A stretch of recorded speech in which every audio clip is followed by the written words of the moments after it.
Here. Mark Palmer, Here. George Reichert, Here. Greenie Rains, Yvonne Jenkins, Scott Hamilton, Steve Workings, Here. Tina Fuller, Steve Knight, Here. Ken Sayer. Here. Do we have a quorum? No. Okay. So, We will not be able to conduct official business. well, I mean, we can conduct the workshop part, Yes. but we can't vote on anything. Exactly. Oh, yes, we have a quorum. Okay. Let the record show that Commissioner Keenan, I don't remember his last name, so what's it? That's Scott Hamilton. Commissioner Hamilton. You couldn't tell from the mask. I couldn't tell. My glasses are fogged. I fell asleep.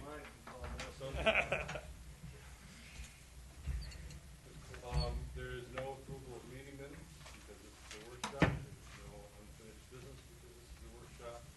So we're on to number 5 of the agenda.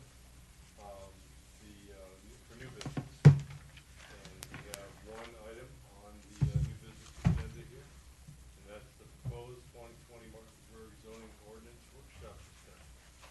I won't bother reading all of the agenda, you all can do that. Okay. Oh, good. Let the record show that Commissioner Keenan, don't remember your last name. Sorry. Fuller. Thank you.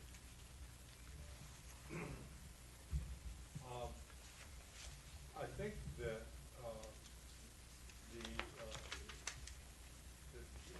President Rogers and Council Sayer have asked for input. There's been some input to the staff about what this meeting should consist of and what we wanted to see and hear and work with.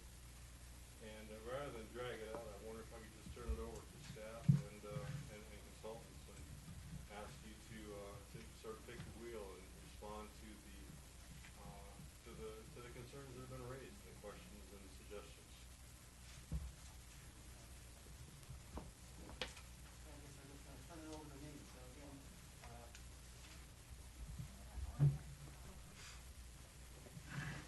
Red Claw. there we go. So again, Troy Truax with Michael Baker. So staff and I have prepared, since our last meeting, have provided additional information. Hopefully then, in turn, Planning Commission members have done their homework to look at the information and kind of prepare based upon earlier this month's discussion post the hearing part of the meeting. So to answer some of those questions, we've wanted to go back to some of the presentation slides. So there's several questions here on your agenda. Zoning ordinance update process and committee selection, comments being addressed, how they were incorporated or not. We did go back through and provide the staff or committee members with a document that shows changes from the October version to the February version, so hopefully you've had a chance to look at that. And then that does reflect, based on comments received, that we have gone in and actually addressed comments that were appropriate, a number of changes in the use table, for example, changing them, either taking them out, not permitting them in a certain district. Again, that was all based upon comments that we received, and you see other changes that were made in there. Some, again, we went through every single comment that was provided. I know it looks voluminous, but then we did a line-by-line evaluation, and that had been ongoing since the beginning of the process as well. Promotion, there's several questions you have outlined, so I thought if we can go through the presentation, that would help kind of answer a number of these questions that you have here on your agenda. So I don't know, Andy, if you're in control. Oh, I don't have a remote. And just for clarification, Mr. Chairman, this is actually a special meeting of the Planning Commission.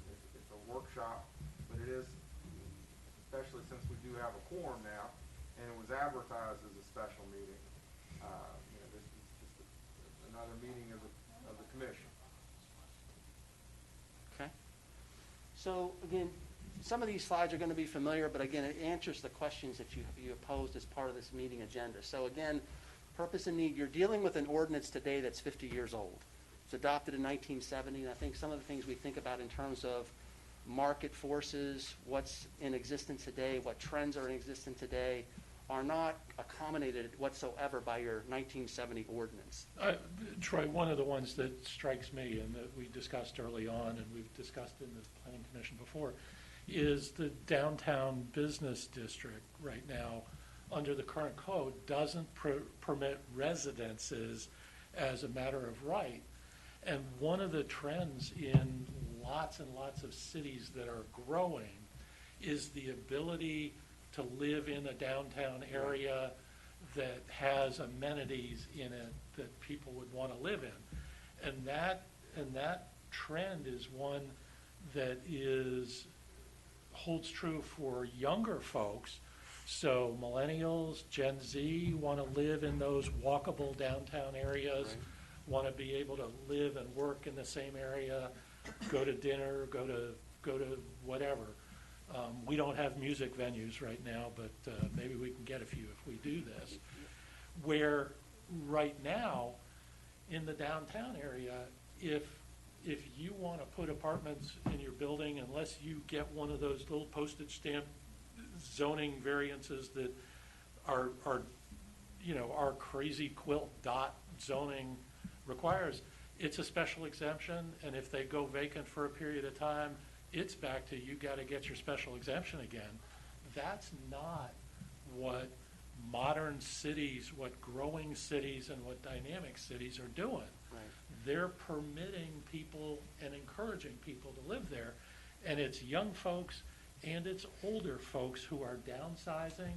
For instance, the apartments that are going there would be great for someone who's in the position that my wife and I are in. We're looking at selling the house on King Street, and one of those apartments would be a very viable place for us to live.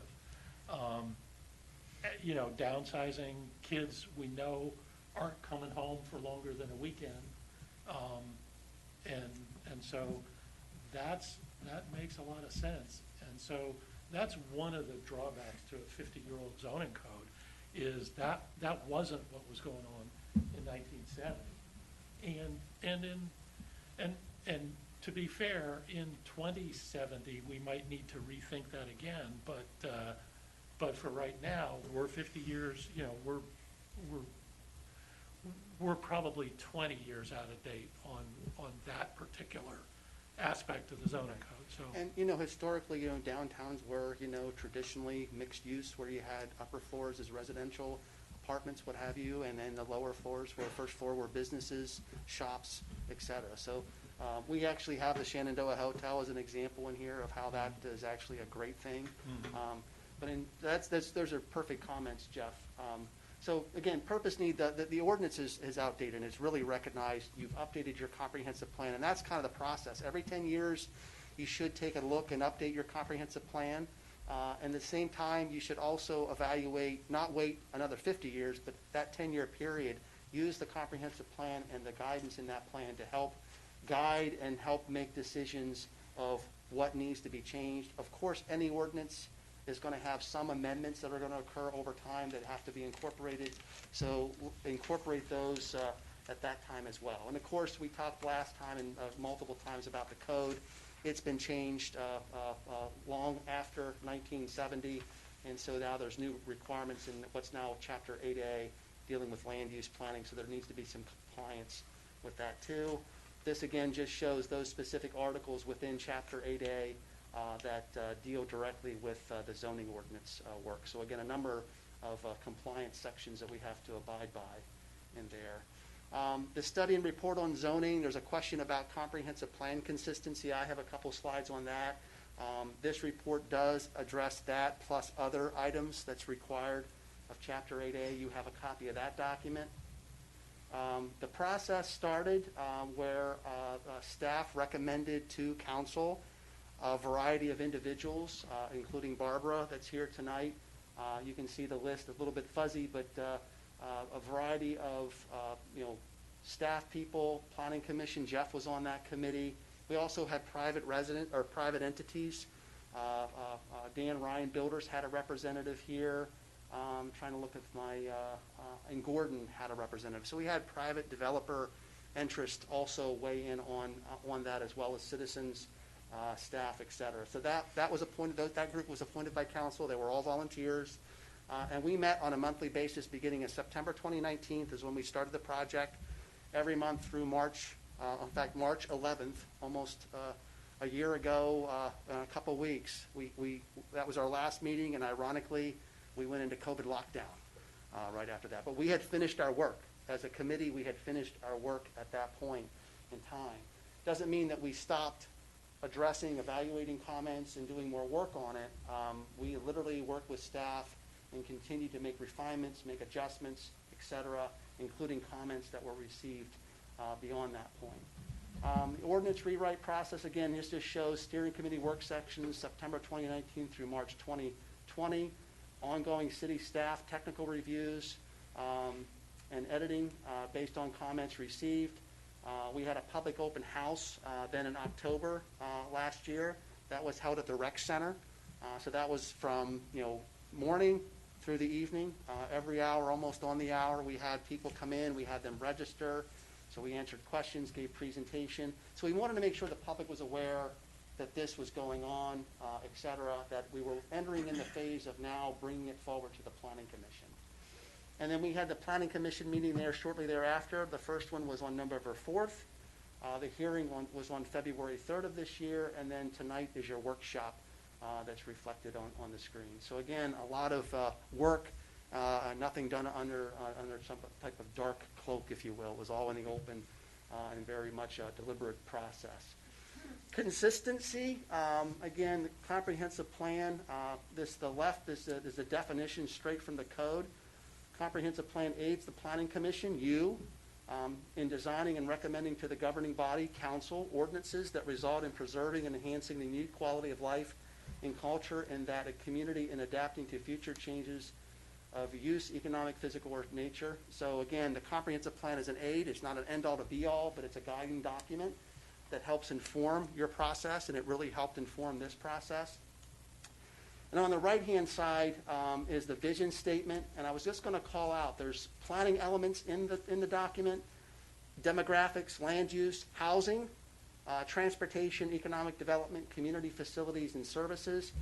And I'll just, for example, I'm going to have to stand up and read this, but the land use goal statement is coordinate land use plans and regulations to adhere to achieve a balanced mix of commercial, residential, industrial, civic, cultural, and recreational land uses throughout the city. Housing, offer a variety of quality housing opportunities, including a diverse mix of both affordable and market rate units for residents of all ages, interests, and family sizes, right from your comprehensive plan. And that's really what I think what Jeff was talking about embodies those goal statements and what we really tried to think about as part of as an aid in guiding the process. These are some specifics right from the plan, a little bit more drilling down. For medium and high density residential, the plan recommends increasing the city's residential densities by promoting the development of medium and high density housing in various parts of the city, including its downtown area. I want you to take note, it says medium and high density. And I'm going to show you the future land use map because there's some discrepancies even in the comprehensive plan. Its future land use map has no medium density housing identified on the map. But it does, so I think there's an error on the map. I didn't create it, nor did Kim. This is before their time. And then, quote, for the sake of the city's economy and the vitality of local businesses and employment uses, Martinsburg has an interest in promoting increased residential density as new development is proposed. And that's on page 33. Mixed use development may include a variety of residential, commercial, or other uses integrated vertically in the same building, structure, or horizontally across the landscape. So you might have a building that's commercial, but it's integrated in with a whole development mix that includes residential as well. And then again, according to the comprehensive plan, mixed-use development is most applicable to areas west of 81 or to large redevelopment or adaptive reuse projects in other areas of the city, including the reuse of former industrial facilities such as the Interwoven Mills complex. So again, the mixed-use commercial really is embodied. That's why that mixed-use commercial exists as we planned for it, and also why the mixed-use residential is why we incorporated that into the zoning. and one of the mixed-use places extends sort of along Winchester. That's an area that Shane Farthing in particular brought to our attention as an area that ought to be a mixed-use area for its access to Interwoven Mills, where Winchester hits King Street. But that whole area, if you look down through there, with the old bakery, with the rail line, that sort of thing, that was a former industrial area with workforce housing on both sides of it. And it's real distinctive workforce housing. And it looked to Shane and the committee, I think, took his advice on that as let that be a mixed-use area, because it's one of those places that could very well become one of those updated areas if we can ever get somebody who's got the money to do something with Interwoven Mills. That would form an ideal core of one of those little urban centers with commercial, restaurants, music venue, some office in the next level, and then one level up or one level back, you've got townhomes or lofts or whatever. And that's Reston Town Center, only Right. West Virginia style. Yep. And so, again, some of those mixed-use areas that aren't on 81, that one in particular seems to me Shane's right spot on with that. Right. So, And I think with the mixed use too, especially for some of those redevelopment areas, we don't have the crystal ball of knowing what the market is going to say in 5 years, 10 years. So mixed use really is a good tool because it does allow more flexibility in the marketplace. You're trying to encourage those mix of uses, but also too, we can't dictate what the market's going to tell us is going to be viable in the future. So again, that's And- another advantage to the mixed use approach in And those that big areas. suburban residential, the sort of northwest corner, is untouched by that. Right, yep, there's preservation, we'll touch upon that, that's a suburban residential area. So again, you can see, again, this is right from your plan. Future land use map proposes a mixed-use district in the downtown core that delivers flexibility to engage in a wide variety of enterprises, including galleries, shops, theaters, restaurants, offices, and residential, sometimes within the same structure. Key to revitalization of downtown will be attraction of residential uses. Compact living arrangements are increasingly in demand, providing a low-maintenance urban lifestyle as well as walkability. So again, I think we're really trying to demonstrate, we looked at your comprehensive plan. We really made sure that we looked at that from a consistency and really tried to make sure that what it said there made sense to what we were achieving in the zoning. So the Shenandoah Hotel, no introductions needed for this. You know this project hopefully quite well. A redevelopment project at its finest in your downtown. The quality of work that's gone into that, the investment that's gone into that. And these are just direct pictures from their website on the left. So again, these are 300, 400, maybe up to 600 square feet units. So what they call efficiency units. Jeff made a good case in point, either downsizing, you don't want the maintenance of property, or you're new to the city, and I think the rent's here like $700 a month. So if you're someone coming out of DC or larger urban areas, this is a steal. This is a real steal, and the quality of life, the cost of living, plus it's also what we would say it's like a workforce attainable house, if you will, in terms of lodging, and it's well done. The first floor, as we know, is going to be that mixed-use component where it's supposed to have retail shops on the first floor. And this building is probably almost currently, I'd say 95% occupied. right. That's how quickly that has gone. So Jeff, you better get your application in quick. The good ones are already probably gone, but. You might be in the basement here soon, right?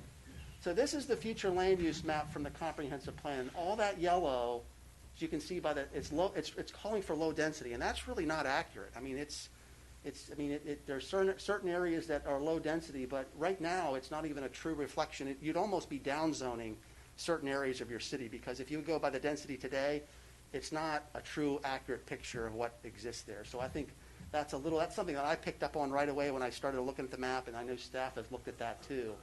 Because again, it does not even call for any medium density residential on that map, and it really should, because the text set it. You see what I'm saying? There's low, high, nothing is specified as medium. And this is your current zoning map. Again, we talked about this before. Again, downtown is designated by the pink. The urban residential is that light blue. Again, both of those are mixed-use environments. And also, too, as Jeff said, historically, a lot of those areas were workforce housing that had the corner shops, and we're going to show a number of photographs that demonstrate actually on the ground what exists there today. So it's not 100% residential. There's a lot of residential there, but there's a number of commercial uses and properties that exist in that area. And then the orange is mixed-use commercial. That's along Foxcroft Avenue where your new Weiss is going. And that little arm going up into downtown is where the interwoven is, and that spot that Jeff specifically mentioned. That's part of your brownfield redevelopment. That's what Shane Farthing had recommended, that we extend that through that district too. And then mixed-use residential is that light green to the west of 81. Suburban residential is really where we're trying to preserve that as a single-family type of housing area. I mean, it's larger setbacks, larger yards, very much walkable, but it's more that traditional suburban type of really almost medium density, lower density types of development relative to elsewhere in your city. And then that medical institutional is up where the hospital is growing. So a lot of medical, educational type of product and development going on, all growth out of the West Virginia University Hospital health system, and et cetera, that's growing there. So that's a great opportunity. You want to try to attract that. You never had that type of district before. And then this just simply shows by the residential districts are broken into urban residential, suburban residential. Formerly were your urban residential A and urban residential B. Suburban residential were formerly your suburban residential and rural. I think it's rural? Rural residential. And I'm not even sure rural residential in the city of Martinsburg really doesn't make sense, right? That's kind of doesn't play well in terms of what currently exists there or what you would anticipate should exist there. Mixed-use districts include downtown, mixed-use residential, and mixed-use commercial. And likewise, you can see how we've then incorporated how they comport with your existing zoning districts. Industrial districts, there's no planned industrial use in the city. A lot of that use is with other cities like Carlisle, where I live. All of those industrial uses that are no longer there, they're moving out to more closer access to 81. And those former industrial sites are becoming mixed-use sites. In fact, Carlisle Borough just undertook a major of the Maslin Carpet Factory, the Tire and Wheel, probably 60-some acres right in downtown Carlisle, and it's all mixed use now. Former industrial, all mixed use, and that was a complete study that said the same thing that you guys are saying here. We don't have any room for industrial growth in our downtown areas or in our city in general. Well, and we just, not very long ago, we ended up having to approve a salvage yard at the old ice plant location. There was a lot of opposition to that, but because of its zoning, we didn't have a choice about that. Right. And the new code means we don't get handed a salvage yard or a motorcycle salvage in the downtown area with massive opposition to it. So, I heard some comments about it's pro-business and that sort of thing. Well, it's pro-resident when you talk about not putting industrial uses there. Under the current code, you could have a tannery at the old Royce sock factory. Anybody in favor of that?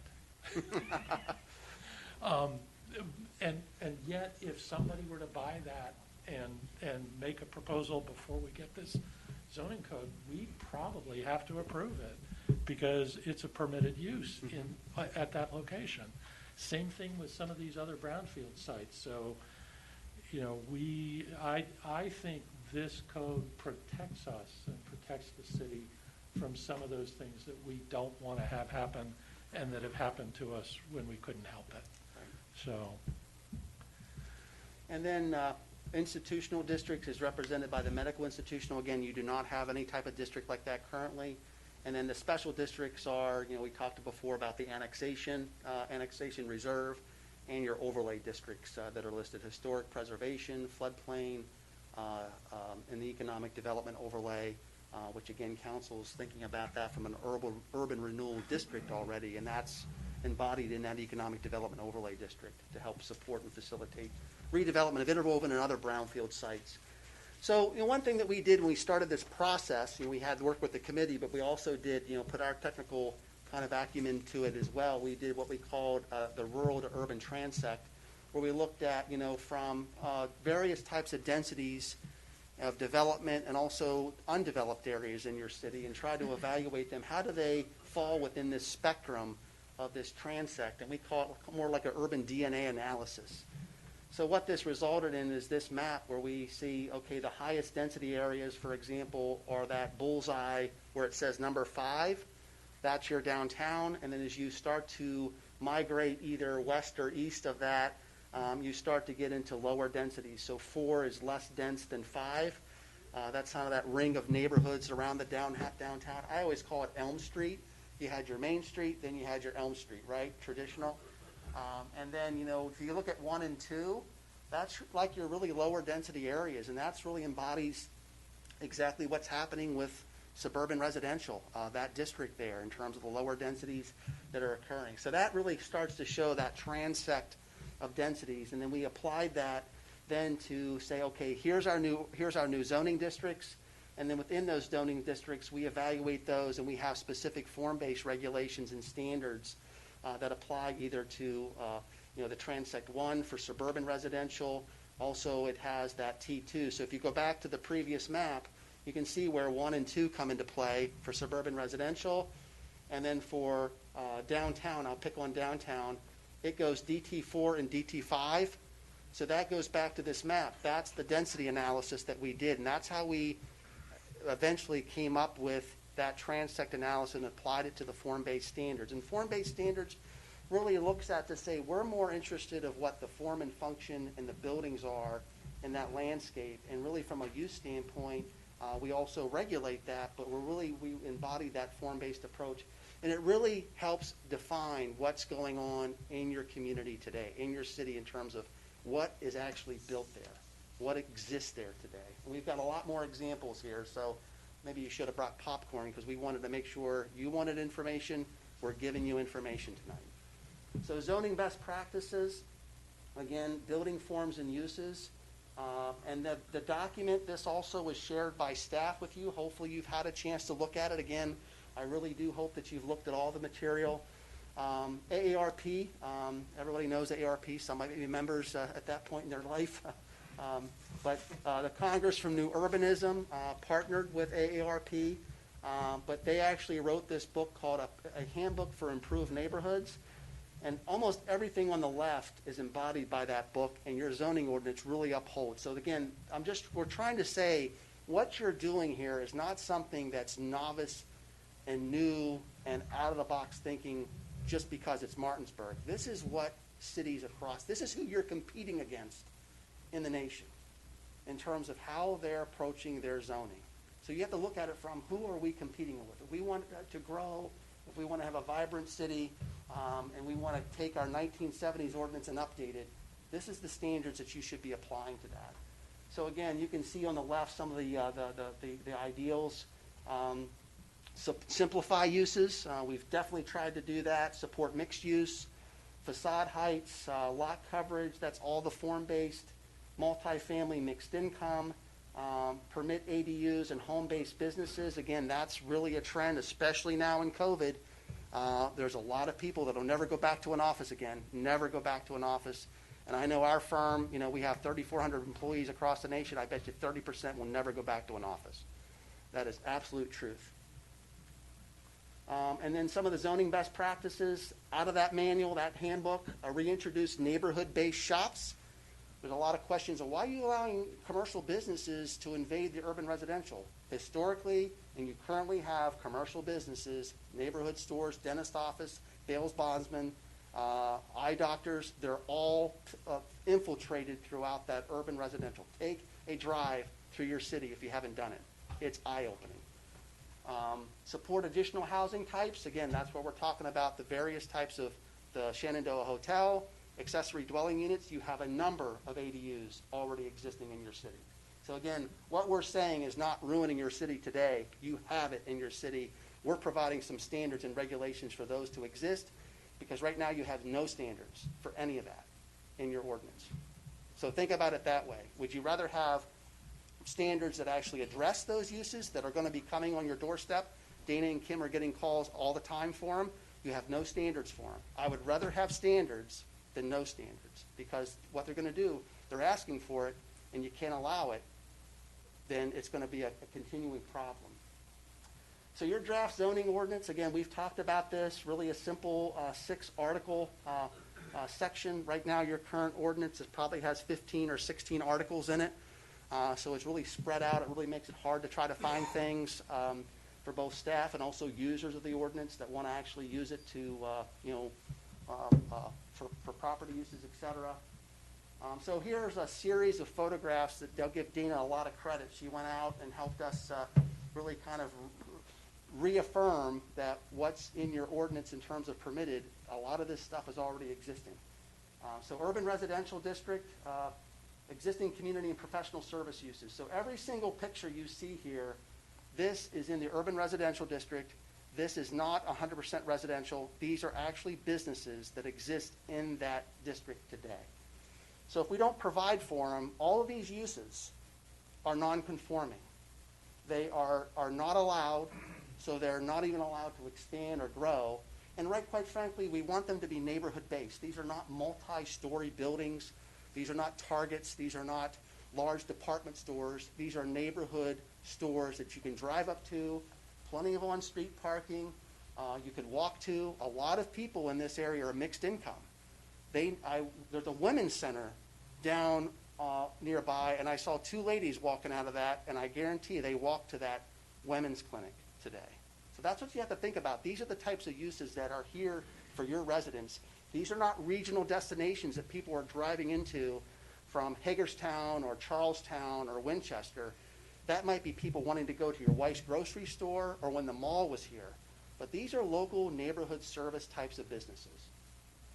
So I'm just going to flip through. You can see the addresses. This is a beautiful eye doctor shop on 608 West Addition Street.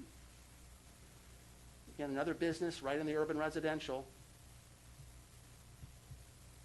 Each one of this is a business. Former church, now it's a community service center. Some of these need some love and attention, but some of these are very viable and operating. And look, this is, this fits well. This is right in urban residential, beautiful, well-designed building. These are neighborhood commercial uses. This is a former corner store. This is a great example of that corner. That used to be a corner store. You can readily tell it, and we know that it used to be a corner store. Again, another commercial business. This is now going to be a residential unit, right? It's now apartments. It's apartments in here. Used to be a laundromat. Again, you wouldn't know it, but this is exactly what, this is a multi-family unit, was a former commercial building, commercial use, former commercial. Now, this is really interesting. This is what we talked about a lot. How do we protect the suburban residential area because we don't want that infiltrated with businesses, and we're not doing it. If you look at the zoning use table, 401, you will see that there are no employment uses, no commercial businesses. It is strictly residential types of lodging and uses that are permitted in suburban residential. In fact, you currently on North Tennessee Avenue, you have a multi-use business existing there today. A dentist office, there's 2 other offices there. Also, if you look, there's wall signs on that building. So those wall signs are permitted by your current ordinance in terms of, or your draft or your proposed ordinance permits that, but that's what we're talking about, minimizing the size of wall signs in this. But this business and this also, Louisiana Avenue, these are businesses that are already in suburban residential. So what we have done to protect that district, we have said, you know what, we'll still allow those, but these are now non-conforming uses because we don't want to see an expansion. They can legally operate, but they cannot expand over a certain percentage of their current size. So what we don't want to do is to have these buildings like this one keep on being added to and added to and added to, right? We're really trying to say, okay, we heard you. We understand that suburban residential is an area that we want to protect, but these are businesses that already exist there. So we can't say that no businesses exist in this area already. In fact, just out the street from this is Eddie's Tire along King Street, if you know where this is at. Okay? In the urban residential, it's not just single family. There's multifamily units that exist throughout that district too. So these series of photographs demonstrate that. So these are all multifamily units. Again, they are meeting a need. Okay? This used to be a single family detached dwelling, but right now there's a 14 apartment units in it. So really, Is that on South Queen? right, you would not know that that is actually an apartment conversion use. But right now, it exists that way, and it actually is serving a purpose. It's well-maintained, lawns mowed, but what you have to realize is I could not afford this house. I mean, in today's market with real estate prices, there's no way I could afford that house. And I think I do fairly well. I'm employed, I've been working for 24 years. So either you're Jeff that has a law firm that wants to make this his office, and maybe put apartments in it, or you're somebody like the developer for downtown the hotel that says, you know what, I have tenants that need a need. I can guarantee you that, you know, you have landlords, and every community has them, that aren't the best. So, yeah, we can think about what we might attract here, but you really have to stay on top of your code enforcement, and that's why you have regulations and standards to make sure you stay on top of it. But I would say here is a great example of a unit that is really, you know, met a need, but it's still being used for a residential purpose. Otherwise, it might be sitting there in a dilapidated, deteriorated state because no one could afford it, right? Again, multifamily units. These are all in the urban residential. This is a good example. I'm not sure the status of the next door lot, but we also provide for standards that if somebody wanted to build in that lot, they'd have to conform to the setbacks exactly to the neighboring properties there. So it'd have to be some type of probably 1 to 2 story max building. It'd have to, that's where the form-based zoning comes in. It really helps to say if you want to infill, you've got to be consistent with what's around that neighborhood or in that area, okay? Put a CVS there. What? You couldn't put a CVS. You could not put a CVS there, okay? Like they did in Charlestown. I was there when that happened, and I know Joe Cosentini and KDC cried. That's one of the reasons why Joe left, because we were trying to enforce the fact that that CVS should have went up along the street. You still could have had the drive-through, and unfortunately, council at the time did not see it that way. They bent to the developer, and it was really a shame because that was a perfect opportunity, and they didn't adhere to it. So again, that's why you put these standards in place. They're there for a reason, and that's a great example. So again, these are all multifamily units in urban residential. This building right across the street in the left-hand photo is Interwoven. And to Jeff's point about workforce housing, this also served as a corner store at one time, where most likely the workers probably used that to go over and get whatever they needed. Again, And the walkable. family that ran it probably lived upstairs and behind it. Right. Yeah. Multifamily.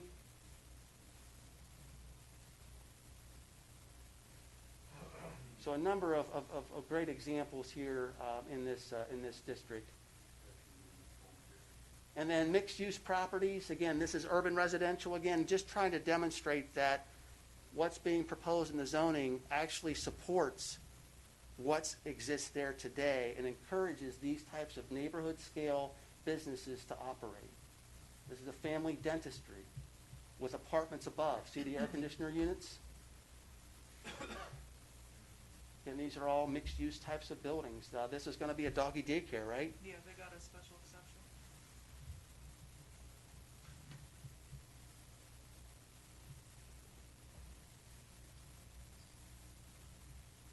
And existing, this is over in the mixed-use residential, so that, again, this is all the new development. This is Ryan, Yes. Ryan Homes. So the different types of products that they're developing in terms of, so accessory dwelling units. So we talked about this as, again, what we call, some communities call eco housing, elder care housing units, meaning your family members that are older, that need, they can't afford to go into a nursing home. So this is a great example. That is behind this house. That is an actually accessory dwelling unit that someone is using for that purpose. This is behind this house, correct? Yes. Dana, on the right is the ADU. This is an ADU on 529 North High, 614 West Virginia.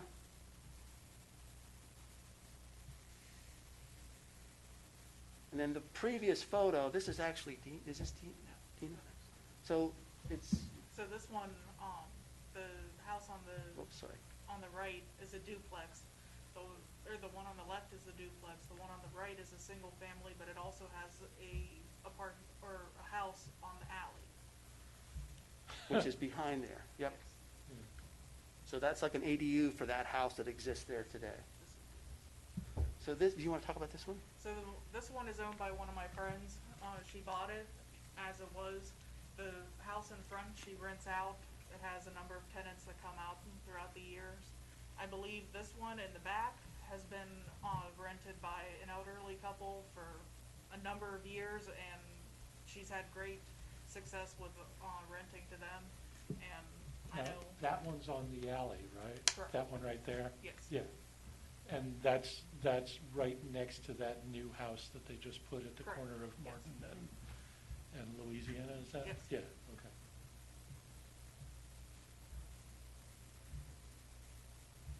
And then this one is also an accessory dwelling unit. Was a former, looked like a cinder block garage maybe, but the tenants have been there for, This one is new. Okay. They just did that in the last couple of years. But I know it turned out very nice, and they spent a substantial amount of money on it. So. like $30,000 or so. So again, people that are making these investments aren't trying to throw their money away, so they're really trying to make sure that whomever resides in those, that their investment is going to good use. I think that during the public comment period, some questions came up where someone said something about turning the garages into living units. I think that that's going to be rare because the garages aren't built with plumbing and the correct drainage for plumbing, for instance. We actually had someone right next to us try and move someone in to their garage, and we complained immediately. And that became my first point, is like it just wasn't outfitted for it. So there's a lot more than just moving, Right. isolating it. And There's putting code, you got to bring it up to Put an air code. conditioner, You have yeah. to get an occupancy, there's all kinds of code issues you have to, it's an investment. To do it properly, it takes Yeah. some time and some money. Right.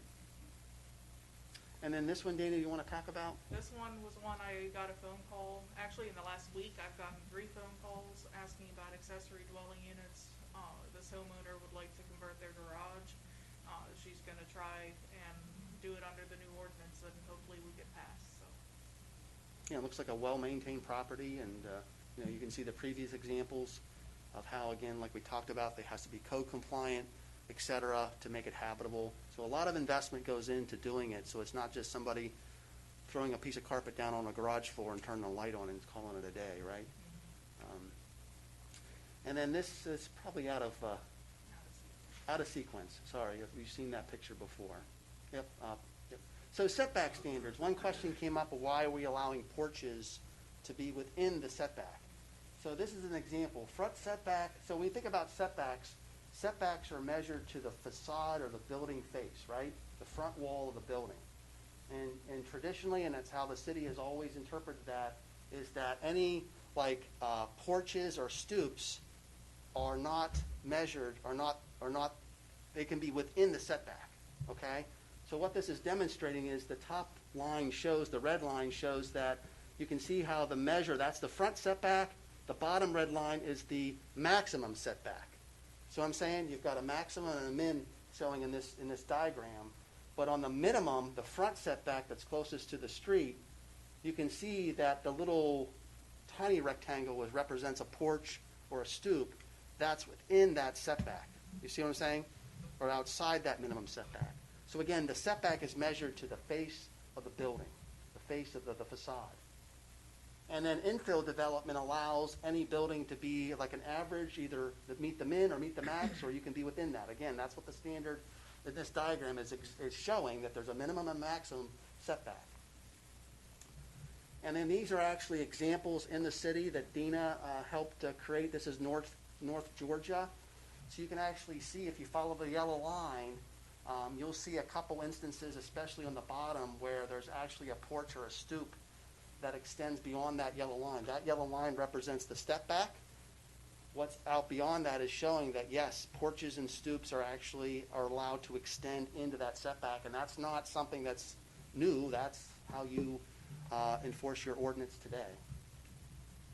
And the same, this is even a better example. You can see again where the yellow line is, see how it's meeting the front facade of the building? And then the porches and stoops are additions, if you will, that are extending out into the front. So again, that's right here. This is on Virginia Avenue. We talked about historic preservation overlay, floodplain. These are slides just probably got stepped in there. So, oops. So again, so yeah, that's kind of concludes that part of it. So hopefully through that presentation with information, we wanted to make sure, again, what we showed you, I believe, in large part addressed those comments, the bullets. The last one there, Article 6, sign support from Main Street Martinsburg. We got one letter from your Main Street organization in the ordinance itself. They do not like the term that the city would prefer. So there's two types of signs that are allowed in downtown in the Main Street area. A wall sign that's actually affixed to the wall of the building, or a projecting. It projects perpendicular, and it's called either a projecting sign or a suspended sign, because they really do two things. They project perpendicular and they suspend from some type of hanger, okay? So you can do both. This current ordinance allows the business owner to choose. Do you want a wall sign or do you want a projected suspended sign? It does not prohibit wall signs, okay? The only thing it does say, the city would prefer, it encourages, of the two that are permitted, it encourages projected and suspended signs. Why? Because if you're in downtown walking and shopping, you can't keep doing this and figure out what's the next store. If you have a projected hanging sign, it allows you, as you're walking down the street, to see, I need to go to that store, that store, that store. Plus, it encourages you to keep on exploring your downtown, right? That's the whole part of a projected suspended sign. A wall sign, you'd have to look across the street and go across the street, because you can't keep on looking at signs, all the wall signs. Does that make sense? So where does you said the comment, I remember the comment, it came from Main Street Martinsburg. There was a letter from them, and they, Where is there currently a difference between where they stand then and what's being proposed? What I will say is, when the projecting sign ordinance got changed, Main Street Martinsburg led the charge for that. They requested it. They drafted initial and pushed really hard on it. And then when the Berkeley Arts Council proposed the only projecting sign in downtown is the Berkeley Arts Council. I'm on the board of that. Main Street Martinsburg pushed back the hardest of every entity, because they didn't like the color, they didn't like that it said art, they didn't like the other thing. So it's a mystery to me what Main Street Martinsburg wants. But if you go to Thomas, for instance, you can see when you're getting to the next store that you want to get to, because it's got an overhanging sign. You can't do that in downtown Martinsburg. You don't know when you're at DeFlurry's, if you're not from here, until you get to DeFlurry's or Roberts or the gallery or, the restaurants or whatever, until you're there, because you can't see the daggum sign until you're right in front of it. And so at this point, I think it's fine that the city says there's a preference, but it doesn't, as Troy said, it doesn't exclude anything. And it's not required either. Yeah, you don't have to have any kind of sign. It says strongly encouraged, it's not required. Okay. So people will learn to get along with that one. Yeah, they still have the choice. If they would prefer themselves, maybe they say, well, I strongly prefer a wall sign, that's fine. It's just saying that the city has a reason, and that reason is they want to encourage that walkability to downtown, and you, as you encourage that, it's like you need something that's going to keep on wanting you to explore and visit downtown. So the only way to do, one way to do that is to have something that invites them to continue to explore along the sidewalk, right? And that's what the projected hanging signs do. They add some interest, and depending on how they're done, they can reflect the period of the business, they can reflect the period of the building, or they can just tell you what's there. I'm thinking about even the stores at Hagerstown Outlets. If you've been up there. Those all now have overhanging Right, you signs. can say, oh, look, what's over there, I might go over there. That's right. And same thing with Leesburg Outlets. They all have the wall signs, but they've got those little hanging things so that you can see when you're gonna get to BCBG or SAS or Right. Brooks Brothers or whatever. Yeah.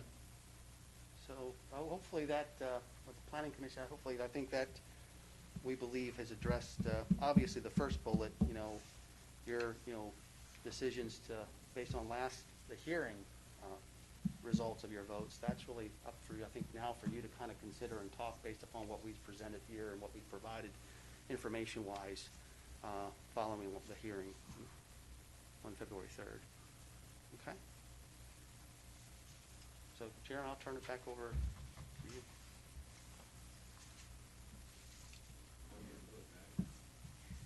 Mostly I want to ask all the commissioners if you have more questions and things you want to discuss and hear about and talk about. Yeah, I had it in my mind, and I don't know why, but I had it in my mind that this was like the Ten Commandments or something. There'd be no changes. This was in stone. And I don't know why, but you've answered my question with that. If something isn't working, we can fix it. So, Yeah, I mean, if you're referring to your 70 ordinance, 1970 ordinance? no, the current Oh, the one. current ordinance. Oh, Going yeah. forward, if something in there isn't working. And I've been doing this for years, and you can even ask probably Mr. Sayer, every law or ordinance, what have you, has some change to it over time because it's called amendments. And that's where the flexibility comes in, because we can never think of every possible conceivable happening in the future. And that's why you have, that's basically relief. It provides a relief, and that's in zoning ordinance, it's a variance. You can amend your ordinance, et cetera. Subdivision land usually is called a waiver. Those are relief valves. But again, a good testament is the more amendments you have over time, the more variance you have over time, and they start to stack up, then you really need to go back and say, pay attention to what that's telling you, because that's an indication we might have to make some adjustments. So again, every ordinance is never perfect, but again, I think the work that's gone into this really has demonstrated it wasn't done by the seat of anybody's pants. There's a lot of work and time and effort and thought put into of getting it to where it is today. Thank you.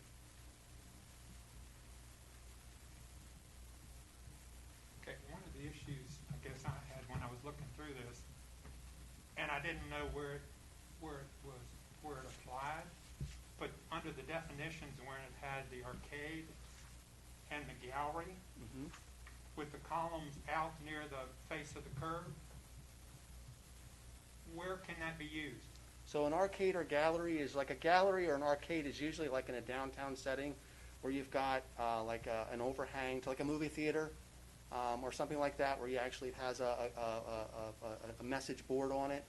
Usually those are like downtown types of applications or areas, and that's perfectly appropriate. Again, going back to the definition of what arcade and gallery says, let's just go to the definition, got to get to it, for arcade.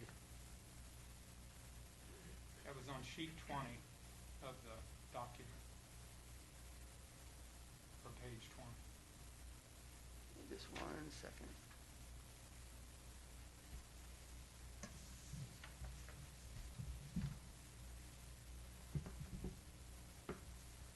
Yeah, so a private frontage conventional for retail use wherein the facade is a colonnade supporting use. So again, the picture shows you in that example where you might have a sidewalk, you might have a cantilever overhang to a building, and then that arcade is that area underneath. So even like the outlets type of use as an example, something you can readily think of. That overhang where you have the sidewalk that's covered is an arcade. That's exactly, and it's traditionally you find them in downtowns. I don't know, I can't think of anyone that you may have here in downtown, but it's definitely an appropriate type of urban type of design use from an arcade. And again, the form-based standards say where and where those are permissible, et cetera. And they would be permissible downtown.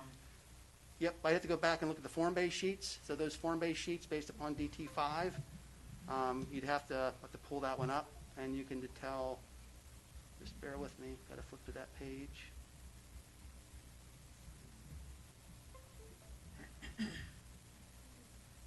So what sheet are you saying it would be on? Can I look at your hard copy? It would be on.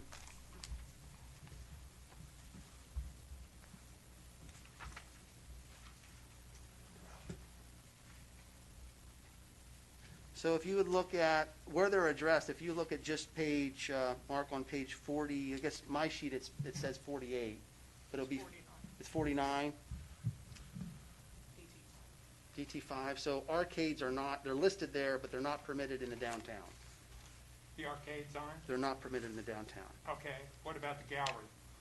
Is it the same situation? Yeah, I'd have to look at it in my computer. Because they're Yep. both basically the same as far as I'm concerned. I mean, they both hang out. Yep.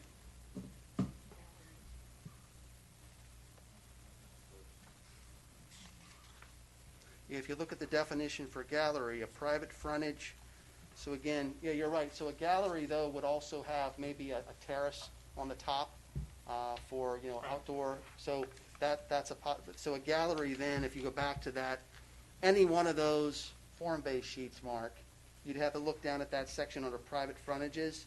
Each one should have listed arcade and whether it's permitted or not permitted based upon the district. And you say that's on page 49? Yeah, that's where like the downtown 5 sheet is on page, is it DT5 or T? It's on page 49. But any one of those form-based sheets, Mark, you'll see under private frontages, it would say porch, fence, terraced, stoop, shop front awning, or arcade. It would list it there whether it's permitted or not permitted. Okay. And Okay. that is in the historic district, so it's in the historic district, so they would have control over approving or not approving anything that would be done Because like if that. it's an overlay district. it's Correct. overlay. Yeah, because that didn't seem appropriate for our downtown at all, and I know Barbara had made some comments in one of hers about that. But I agreed that it didn't seem appropriate, because then when people were parking along the curb, it would have been, unhandy to getting your door open and all that sort of thing, so, okay. Yeah, so you can look right there on DT5 and DT4. Those are the two that apply to downtown, the downtown zoning district. Arcade is not permitted, and gallery is not even listed on Okay, those. thank you for that. And again, those definitions are applicable to various terms in the document, may or may not be actually specifically listed on those sheets. So there's other terms, and the signs section has its own set of definitions too. Right, well, and of course, when the ones of us that weren't involved in the development, you really gotta look to see where these things are applicable, Mhm. or at least, I think so, you Yeah, gotta dig. you're exactly right. And so, that's part of my problem, I think, is not being real familiar with how it was developed. Another question I had on page 34, on the site distance, it shows the triangle for site distance, Mhm. but I didn't see where it spelled out any dimensions or any time frame, or, it didn't give any details of how much site distance you needed. Well- That'll be addressed in the subdivision Yep. ordinance. That will be addressed in the subdivision ordinance. Okay, so that's covered there. Yeah, because that's a design, that's a street design issue. Okay, so this is just showing that you need to take it into account. Correct. Okay. And then on page 35, when it talked about the street line, this is definitions again, Mm-hmm. about the next to the last sentence, or next to the last one, it says, plan of streets and highways duly adopted by the county. Should that be the city instead of the county? I'm reading that right here. Okay, but the one I have on page 35, it's like the second, Yeah, I see what you're saying. Yeah, that probably, it's a good catch, Mark. That probably should be city. but that's what I thought it In there, should be. yep. But I See mean, that I right just, when I was looking through it, it just Don't popped think up. there's any more county highways, haven't been. Yeah, we have Should be state city. highways Yeah, hadn't been that go since the through, like King 1980s. Street's a state highway, right? Yep. Yeah, so that's a good catch. That would be city, Mark. Okay, all right. And then you explained a little bit, the transect zone kind of was hard for me to determine how you develop that, but I guess that's just the new way of, Well, if you let's take Main Street, for example, in downtown. If you look at Main Street and you go one street back, I can't remember the names, but just go one or two blocks back. Well, you go King or Queen. Yep, it's and still, that area is still downtown, right? But the way Main Street and the buildings, like this building and everything else, is a totally different form, design, and function than anything else on the other streets. Main Street is Main Street for a reason, right? Queen Right. Street, and a little portion of King Street, but then you can start to see if you go on that. So it's interesting, just take a walk of your city and start to pay attention to how those buildings are designed, how they have a bunch of windows. There's no blank walls. They're all what we call animated or activated. There's windows, there's design features on the top in terms of the treatments. Usually the first floor is a little taller because it used to be maybe a bank or some type of commercial center, and then the next floors are a little more, less tall, et cetera. So you see that design element, then go to the next streets. It's totally different, but it's still downtown, right? It's still downtown. That's why the transect is so important, because it really helps define. So if any building, heaven forbid, burned down in downtown Martinsburg, if the right architect would say, you know what, we need to replace one for one, right? We need to put back what was there before. The form base requires you to put back what was before, right? So it's really trying to make sure infill development, new development is meeting the standard of form and function of the built environment around it. Or if it's a rural open landscape, that's a conservation area, which you don't have any of those. Right. But that would be an example to the other extreme, like the T1 example, right? right. So Okay. does that answer your question, Mark? Yeah, pretty much, I think, and that was one of the questions that was brought up was about if his shop, that had the jewelry store downstairs in his shop, if it burned down, would he have to build it back to the code, or could he build it back to what it was? I mean, the ideal thing to preserve that character of downtown, you would want to build it back the way it was. Right. And that that's was exactly the and I way. don't know if that was answered That's to him, but that's what the form-based code tells you. Okay. I mean, obviously, you've got a certain lot size. You can only put so much in a lot between existing buildings. So naturally, but again, if you don't have it codified or restricted and regulated that way, you're really at the behest of the applicant to do the right thing, right? And that's not always the case. Right, okay. And those transects, Mark, came from the way properties look now. So like the downtown part of King Street, that's part of the DT5 or DT4 that Troy was just talking about. 1200 block of King Street where I live is in the suburban residential, so the transect for that area is different from DT5 and DT4. Right. Right. And those transects were built based on how those properties look coming from the outside or coming from the interior to the outside. So like if you go down Winchester or down Raleigh, those look very different from, again, the 1200, 1400, 1500 block of King Street. Right. Those transects were built looking at the properties that are there and, okay, what do we have here? So if we replace some of that or you build on a vacant lot, it ought to look like the buildings around it. Right. At least from the mass, from the setback from the frontage. It Right. might be a newer style. It certainly could be a more modern style. And that's an important part, because sometimes you can take this to the degree of you're trying to regulate what colors, et cetera. Jeff makes a great point there, is that we're not telling you the style in terms of like materials, et cetera. We're just saying this is the form and mass and scale of the building that it should be. So again, that's kind of like the extreme. And also to your historic district overlay, your ordinance there has some design parameters in it that actually regulate. So that overlay district is also reinforcing Right. that other things that we intentionally said we don't want to go that far with the form-based approaches to regulate design from that standpoint. We want to make sure it's a form and function of the massing and scaling of the building. Also, too, your Foxcroft Avenue, totally being changed. Mall's no longer there. What's happening is all these little out parcels, that whole strip center or mall center is now, it's a lot of out parcels. Panera, Mattress, Warehouse, all those, but they're little, look at all the sea of parking that exists there. All the unused real estate that you're not really getting much tax value out of it, nor is the developer getting any return of value out of it. So that's a great opportunity if we think about other types of housing units. That's where multifamily apartment units would be great. Close to transportation, close to grocery shopping, close to other services and amenities. And that's why we specifically, so it may not be existing what's there today, but from an economic development policy from the city, that's what we put the zoning in to make sure that's what we wanted to see in the future. Right. So that's kind of like a two sides of the coin there, Mark, is what we're looking at. Okay. I don't want to drag this on, but I was going wanted to say, ask did you a that beat your couple more question to death? On the urban residential UR2, which is page 42,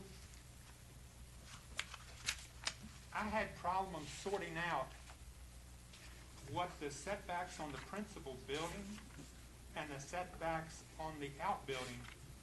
Because if you look at the example, they would overlap each other. UR2, so if you look, looking at the sheet here, Mark.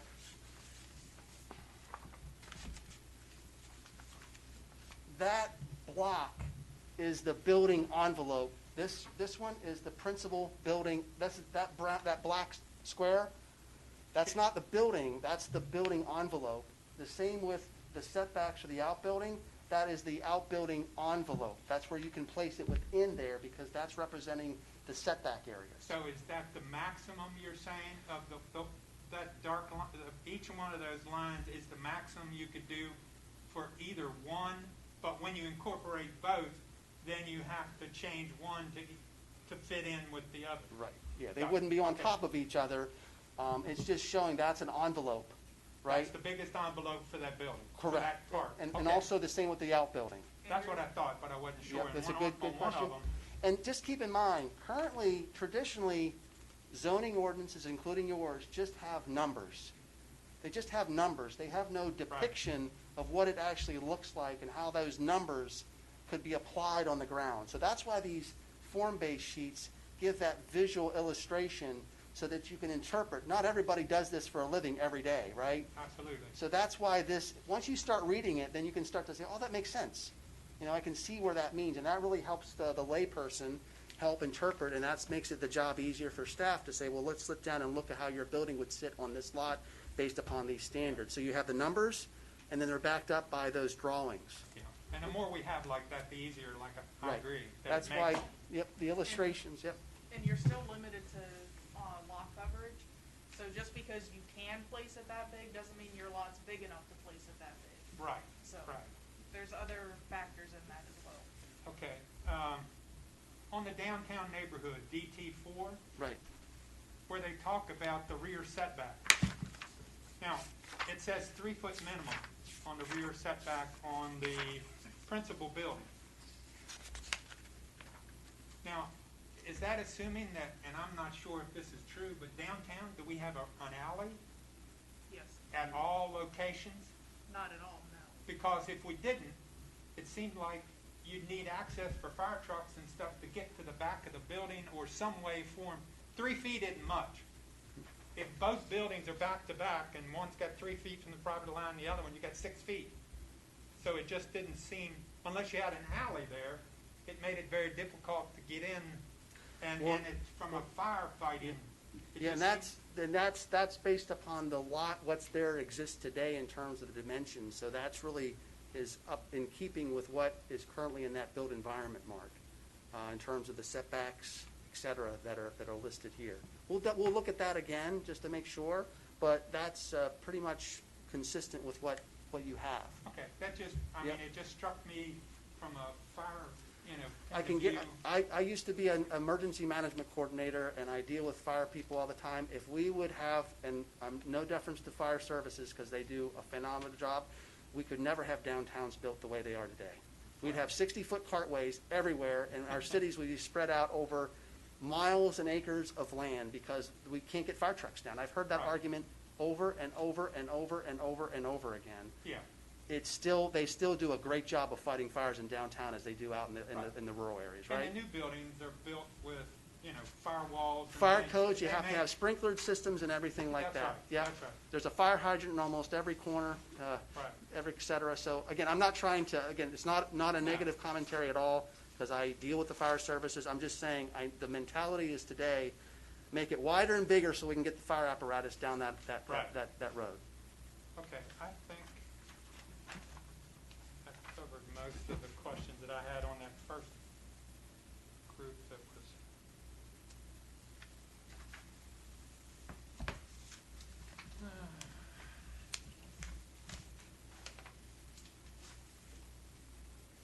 And, all the comments that were given to us, I guess, before the last meeting, there was a number of, if I got the right sheets here now, there was a number of comments that had been made, but it was hard to tell what the resolution was on those comments. Mark, we went through every single one, and a lot of those comments were even discussed back in the committee level. Right. And a lot of those comments were repeated throughout the comment period. Right. Again, I guess to get the point across, we went through every single one of them, and you'll see in that change document with the red line, that's what we deemed were acceptable in terms of, so I have to admit, not every single comment was incorporated Sure. in, but every comment was looked at, every single comment was, in fact, Dana, Kim, and I sat in that room for hours over the course of that entire period of going through every comment. Okay, because it was hard from. It my would almost be viewpoint. an impossible task to tell you, but Yeah, again, and showing, it's that's why hard- we wanted to give you the red And it's line hard document. for us at this point Yep. to figure out what you had done Yep. with the ones, so Right. it's almost like, how do I figure this out? And I think the benefit of it is, this is staff's job, this is that they paid me to do. Right. What the committee helped work through, and we've been at it for months, and we did not take any of those comments for granted. We evaluated every comment, and we incorporated where we thought there were some great comments. Just like your comment tonight, finding a simple typo of county that should have been city. Yeah, well- But even something as simple as minor as that might be, Mark, that's important. So we did, and you'll see again, the use table, there's a number of changes in there Right. that were a reflection. I know Barbara did a fantastic job of going at detail, others did as well, and we did look at every single comment. Okay. The other thing that we've had problems with before is these infill lots. Do you think what we have in our new zoning kind of protects us from that? I mean, when I looked at, they're still allowed. Well, so infill meaning if there's a vacant lot that needs to be built on? No, this is like, across from my house, this isn't the infill of a panhandle lot, which we had trouble with that on one or two occasions. Like a flag lot? Yeah. and Has it a had long just- easement What back they and did is that- they just took part of the frontage of an existing lot, and then, because it wasn't an end lot, it was a in-between, they took part of the Because every frontage. lot needs to have frontage, right, to be Yeah, developable, so right? they got the frontage and went back and built a house on the back part of the lot. So that's what in this case, that's what you mean by infill. Well, Right. that's one of the possibilities. The other one, across the street from where I live, was a corner lot. And what they did is that they sold the back part of their existing lot, which would have been in the residential, the highest residential area they are. Suburban residential. Yeah. What they did is they sold the back part of that lot, And since there was a street on that side, they just built a house back there. So there's two things to look at it. Number one, there's property rights. So if they have vested rights and the zoning ordinance provides, correct me here, solicitor, but there's a vested right if you have zoning, right? You know, it gives you permitted use. And the second part of it is you have a subdivision land development ordinance. If you can meet the standards of lot requirements, et cetera, and you have the acres to do it, you are allowed, then there's nothing the city can prevent. It's not something we want to, it may not be the best option, but, you know, if they can meet the standards of frontage, they can meet the standards of lot size, width, et cetera, they have the use permitted, then really even in your current ordinance, you couldn't preclude, and nor should we try to preclude someone from doing that today, because that is what's for me telling you, no, Mark, I'm not gonna allow you to have your 3-acre property in the suburban residential, and you got plenty of room to put another house on it, I'm not gonna let you do it. Yeah. Why should I tell you that? Because that's your own right, right? Well, right, but in some, you know, it's kind of a judgment thing. You know, like if I have 3 acres, then there's no question. But we're But not if I- allowing, like in suburban residential, we're not allowing apartments to go in suburban residential. You're only allowed to put what's permitted as a permitted use based upon the ordinance, so like But you could put a 2-family house there, right? a duplex, I'd A have to, duplex you could put, I'm pretty sure it's allowed. yeah, So you could take the back part of a lot, that would be which I'm not saying we need to change it, I'm just saying that we had some issues with some of those things before, and some of them, they do a good job. Like the one across the street, the back part of that lot, I think they did a pretty good job. Others down the street where they've done the panhandle thing, yeah, and I'm not familiar with that example. I know panhandle flag lots are really not encouraged because but again, you would want that, the ideal thing would be to have, you meet the full frontage of the lot width requirements, right? You know, whatever the standards right, are. But The the flag, panhandle lot, you can get away with whatever, I forget, there's a percentage, I think, of the lot width, but Right. anyways, Yep. okay. I don't want to belabor no, that part. it's a great question, and it's one that comes up all the time where, I mean, I've sat on my planning commission for 20 years, and we've dealt with those issues before too. But again, it's a zoning, property rights, vested right, it's a subdivision, land development ordinance issue, et cetera. Right, thank you very much. You're welcome, thank you. Anyone else have questions, comments, things you want to discuss before we bring this section of the meeting to an end?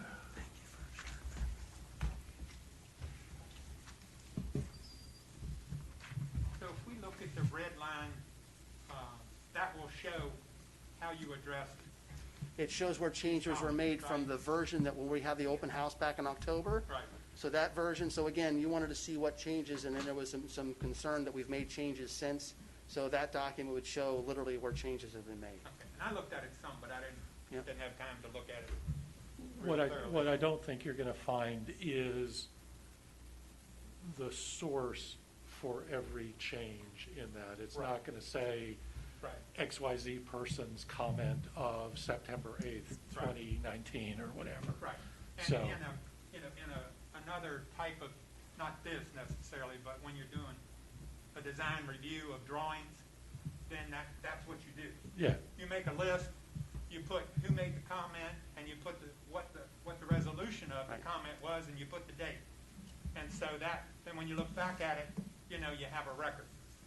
But this isn't the same situation. Right, But and then Dana and Kim did provide you also with a kind of a chronological list Yes. of that table and I that looked at showed that. that. So that kind of documents, yes, we actually And that did was- the work that was necessary to address and to consider those comments. Yeah, and that was helpful. All of it Yep. was very helpful. It's just, you know, it's hard to kind of put all the pieces together. Yeah, if we would do that on this document, it would be a nightmare to read. Oh, yeah, You know, you and couldn't, after the fact, it really is. But Yeah. when you're doing it like a design review and you do the comments and then the resolution, it's pretty easy if you set it up that way, but Right. that's another animal. but not hopefully this you can see what was before and what it was changed to now in terms of. Right. And there was a reason, and those were driven by comments. one. Right, Either by comments or reflection of staff to say, yeah, it's a good thought, you know, we should rethink this, that, and I know even some council members at the open house actually had comments on certain uses in that table, for example. So we took in their inputs into consideration from that open house and made some changes accordingly. right. Thanks again. Yeah, thank you. Anybody else? I'm about ready to bring this part of the meeting to an end here.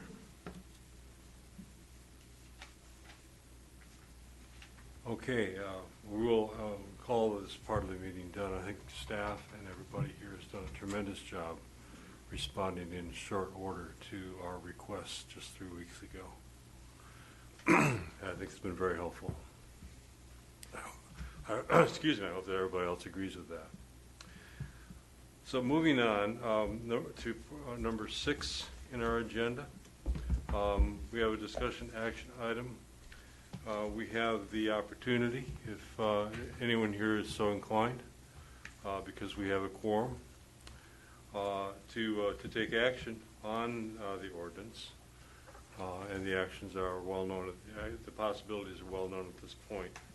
Does anybody wish to make a motion to take any action? Yeah, I'd like to move that we recommend the ordinance and the zoning map to the city council for adoption. So we have a motion. Is there a second? And just for the commission's understanding, this will then be advanced to the city council. City council, under the statute, is required to have 2 more public hearings. So there'll be additional chance for the public to make input. But this is just advancing it to the elected officials. Thank you. Do I see that Commissioner Jenkins has joined us as well? Yes. It looks like. So let the record show that. So we have a motion and a second. Any further discussion on that topic? All in favor then, say aye. Aye. All opposed, say no. Might want to check and see what the vote of the 2 that are participating electronically are. 'Cause I don't know if they have the ability to speak. Commissioner Jenkins, do you support the proposal? Why don't you raise your hand if you support us? We cannot hear you. She says yes. 2 thumbs up. We'll take that as a 2 thumbs up as a yes. And Commissioner Fuller is still here? Yes. And Yes, I'm here. And how do you vote? Yes, support it. Yes, sir. I support it. Okay. Two votes in favor there. The motion passes. Thank you very much, everybody, for all of that. And you guys, I think you guys have done an awful lot of work. Really Thank you. appreciate it. Thank you very much. Yeah. Thank you. Okay, other business, we have none. I'll take a motion for adjournment. Hey, Andy, can I get my thumb drive? All in favor? Any opposed? Meeting is adjourned. Thank you very much. Thank you, guys. Make sure you mark your time for your overtime.